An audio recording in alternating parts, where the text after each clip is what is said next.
bear to look at. So think about this. They can't bear to see a refracted glory of God on Moses. If they can't take that, what chance do they have being in the presence of that glory of God themselves? And this shows you how close Moses has become to God, because now he can take the veil off and speak with God, almost kind of absorbing those divine attributes, those divine operations, taking those on. So that the people can't look at him, they have to have the veil. And for me, the veil's a giveaway, because what else in Scripture uses the veil? The Holy of Holies. The Holy of Holies in the temple is the place where God dwells. It's the place that has the veil around it. So what does that mean then, what Moses is here? Moses is that place of God. He is that Holy of Holies. This is the glory of God, which is kind of, it's just permeating Moses' being. They're in the presence of their prophet who's refracting the divine glory for them, and they can't handle it. They can't take it. So they close it. They close that veil. It's the Holy of Holies. I'm convinced that that's what's going on here. That Moses has become so close with God that he actually has divine, I guess we could say, divine residue. Right? Divine residue. And that the people see. And they're afraid. And it hurts their eyes.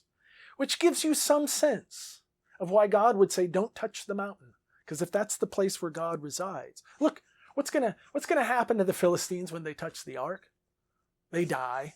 What happens to the idols of Dagon whenever the ark's around? Head gets cut off. What happens to anyone who's unworthy coming close to the ark? They die. They're incinerated. They fall down dead. Right? Raiders of the Lost Ark, their faces melt. But I love that scene in that movie. I was like, oh, someone actually reads Scripture. You know what happens if you're not worthy to behold the Ark of the Covenant. If you're so radically different, it'll just burn you up. It'll just burn all of that wasted stuff. Doesn't burn Moses, because Moses doesn't have that wasted stuff. I don't think it's a coincidence that he's fasting the entire time as well. He's just there with God, and he brings that down. So I love to end the Moses story here at chapter 34, where I think we get to see the peak of Moses' relationship, because he carries something of God along with him as he comes down off that mountain. He is the place of the Holy of Holies. And we aren't going to journey on with Moses any further. We're not going to go into Leviticus. We're not going to go into Deuteronomy. We're not going to go into Numbers. But do know that Moses never gets to see the promised land. That will be taken over by Joshua. Moses doesn't get to see it.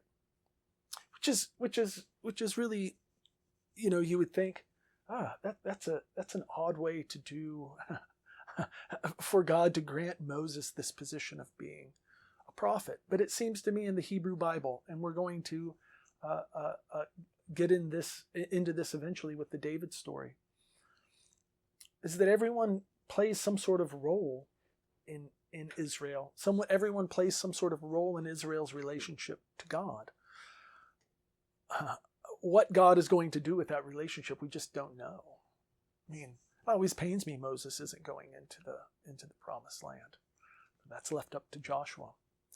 But at the same time, Joshua's face doesn't glow. That everyone, you just think about it. It even happens in the New Testament when Peter's walking with Christ. He asks about John. He's like, hey, essentially Christ tells Peter, so like you're going to die. Peter's like, oh. He's like, well, what about that guy? Yeah, don't worry about him. He's like, but like, it seems like the rest of us are going to die. What about him? Yeah, don't worry about him. And he's talking about John, the beloved. It's like, don't worry about him.